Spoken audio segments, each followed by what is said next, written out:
Ikukwento ko sa inyo ang isang pelikula na pinamagatang And Had Han. Now sit back and enjoy the show. Sa unang eksena makikita natin ang isang magsasaka sa Puna, India, na sinusubukang hulihin ng kuneho sa taniman ng gulay. Tinabol niya ito gamit ang isang baril. Tinutukan niya ito at maririnig ang isang malakas na putok. Isang bulag at talented na pianistang may pangalang Akash. Mag-isa lang siya sa buhay at laging ginugulo ng isang bata na gustong patunayan na siya ay hindi totoong bulag. Sinusubukan lahat ng bata para mapatunayan ang kanyang hinala. Pagkatapos siyang guluhin ng bata, pumunta siya sa isang tindahan para tumambay. Siya ay may planong pumunta sa London. Pagkatapos ng isang buwan para magtrabaho sa isang sikat na club, napakataas ng paningin ng may-ari kay Akash. Dahil hindi nito hinahayaang hadlangan siya ng kapansanan para maabot ang kanyang mga pangarap. Ang aktor na si Pramod Sinha ay nakatira kasama ang bata at bagong asawa na si Simi. Kahit na maraming kontra dahil sa agwat ng kanilang mga edad, sila ay masaya sa buhay mag-asawa. Si Pramod ay merong anak sa kanyang unang asawa na nagngangalang Danny. Hindi nila ito kasama sa bahay at paminsan-minsan na lang kung bumisita. Isang araw si Akash ay nabundol ng isang scooter. Habang sinusubukang tumawid sa kalsada, ang driver ng scooter ay may pangalang Sophie. Inimbitahan niya itong kumain at humingi ng apology sa bulag. Habang nag-uusap, nalaman niyang si Akash ay magaling na pianist. Inimbitahan niya itong magtanghal sa restaurant ng kanyang ama. Pagkabalik sa bahay, tinanggal ni Akash ang kanyang sunglasses at mga malalabong lens. Dito nabunyag na siya ay nagsisinungaling lang tungkol sa kanyang pagiging bulag. Nagkunwari siyang bulag dahil alam niyang mas may inspire at gagaling siya sa pagtugtog ng piano. Kung hindi makakakita, ginamit niya din ito upang magkaroon ng trabaho. Sa sumunod na araw, pumunta siya sa restaurant ni Sophie sa unang pagkakataon at nag-perform. Sa mga tao lahat ay namangha sa kanyang talento, lalo na't siya ay bulag. Nagkataon nandun din si Pramod na sobrang na-impress kay Akash. Inimbitahan niya itong tumugtog sa kanyang bahay para sorpresahin ang kanyang asawa sa kanilang anniversary. Pumayag si Akash na pumunta sa kanilang apartment dahil sa gusto niyang maging sorpresa ang kanilang anniversary. Nagsinungaling siya kay Simi at nagpanggap na kailangang umattend ng meeting sa ibang bansa. Nainis si Simi pero naintindihan din dahil alam niya maraming importanteng lakad ang kanyang asawa. Pagka-uwi galing sa trabaho, kinailangang manatili ni Sophie sa kanyang bahay dahil sa malakas na ulan. Nagpanggap siyang hindi nakakakita habang ito ay naghuhubad sa kanyang harapan. Nahulog na ang loob nila sa bawat isa at doon nagtalik at nagsama ng buong gabi. Sa sumunod na eksena, si Akash ay nasa labas na ng apartment ni Pramod. Binuksan ni Simi ang pinto at pilit na pinapauwi dahil wala ang kanyang asawa. Ipinilit ni Akash na dapat nandun siya dahil nabayaran na siya ng buo ng kanyang asawa. Pero hindi pa rin nakinig si Simi na para bang may tinatago. Pinapasok niya din si Akash nang makita ng kapitbahay na matandang babae. Nagsimula siyang tumugtog ng piano. Masaya siya habang ginagawa ito hanggang sa makita niya sa sahig ang walang buhay na katawan ni Pramod. Nabigla at nangilabot sa takot. Pero hindi siya tumigil sa pagtugtog. Hinayaan lang ni Simi ang bangkay sa sahig ng kanyang asawa dahil sa pag-aakalang bulag si Akash. Nagpaalam siyang gumamit ng banyo at doon nakita ang buong bangkay ng aktor. Habang nananatiling kalmado, pumasok siya sa banyo at nakita ang isang bruskong lalaki na nagtatago sa loob. Nagkunwari siyang walang nakita at pinatuloy ang pag-ihi. Bumalik sa pagtugtog at hindi nagpahalatang siya ay nagpapanik na. Sa flashback makikitang si Simi ay merong dinadalang kabit kapag nasa trabaho ang kanyang asawa. Nagpanik ang dalawa nang sila'y mahuli at nabaril si Pramod. Habang si Akash ay patuloy sa pagtugtog, nilinis ng killer ang kalat at nilagay ang katawan sa isang suitcase. Si Simi nagpanggap na nakikipag-usap sa asawa at nagkunwaring nakauwi na si Pramod. Nakisama naman si Akash. Pinagpatuloy ang pagtugtog at sabay na nagpaalam. Pinag-isipan niyang mabuti kung ano ang nararapat gawin. Nilapitan siya ng nagbebenta ng lottery ticket na si Zako. At tinulungan makasakay. Ang pangalan ng driver ay si Merly. Regular niyang pasahero si Akash. At humiling na dalhin siya sa police station. Desidido na siyang sabihin sa mga pulis kung ano ang nakita, ngunit pagkalipas ng ilang saglit bago niya ito magawa, ang head police inspector na si Manohar ay dumating. Siya din ang lalaking kasabwat sa murder. Hindi na ipagpatuloy ni Akash ang kanyang sinasabi dahil sa takot at nagkunwaring nirereklamo ang pagpatay sa kanyang pusa. Agad siyang nakilala ni Manohar at sinamahan siya sa kanyang bahay para makita kung totoo ba talaga ang pusa sa kanyang kwento. Gusto niya ding masiguradong totoong bulag si Akash at walang nakita sa pagpatay kay Pramod. Para patunayan ang kanyang hinala, binato niya ito ng kutsilyo pero hindi man lang kumurap si Akash. Pagkaalis ng pulis, pumunta siya sa restaurant kung saan siya nagtatrabaho. Kailangan niyang kumilos ng normal para hindi mapagsuspetsahan.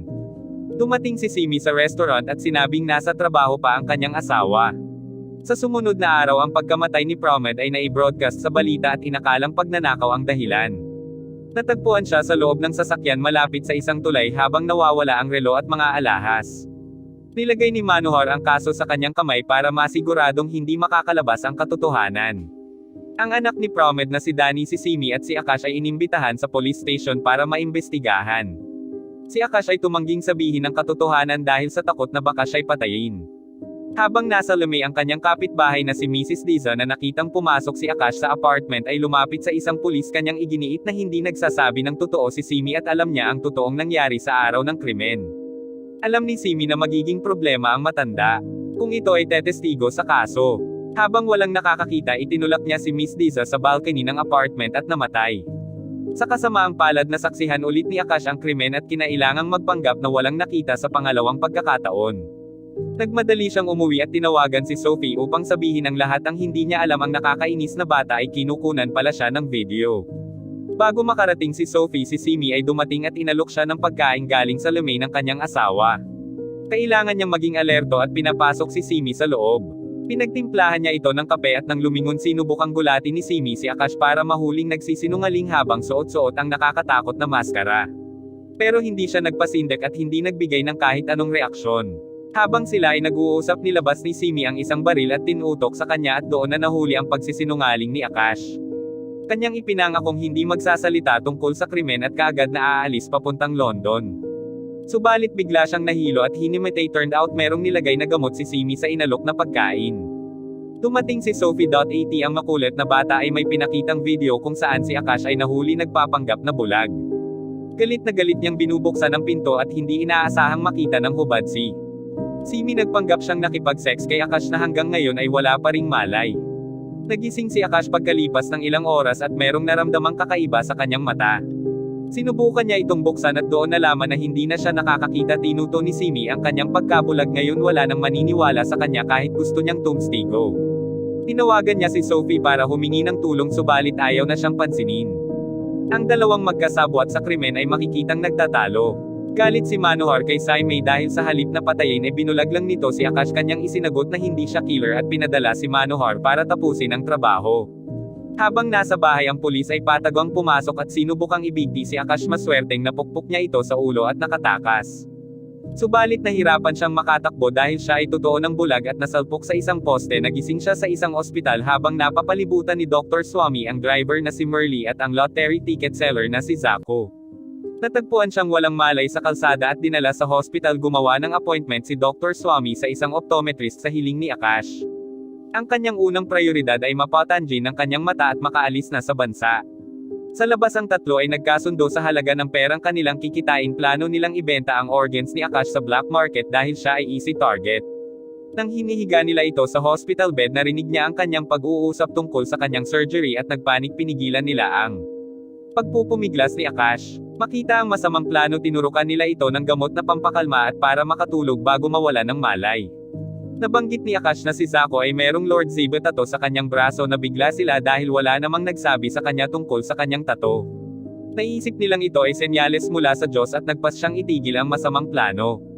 Pagkagising ni Akash, tinanong ng grupo kung bulag ba talaga siya. Kinumpirma ito ni Akash at nagsuggest ng magandang paraan para kumita ng pera. Siya ay umaasang papalayain kung makukuha nila ang pera.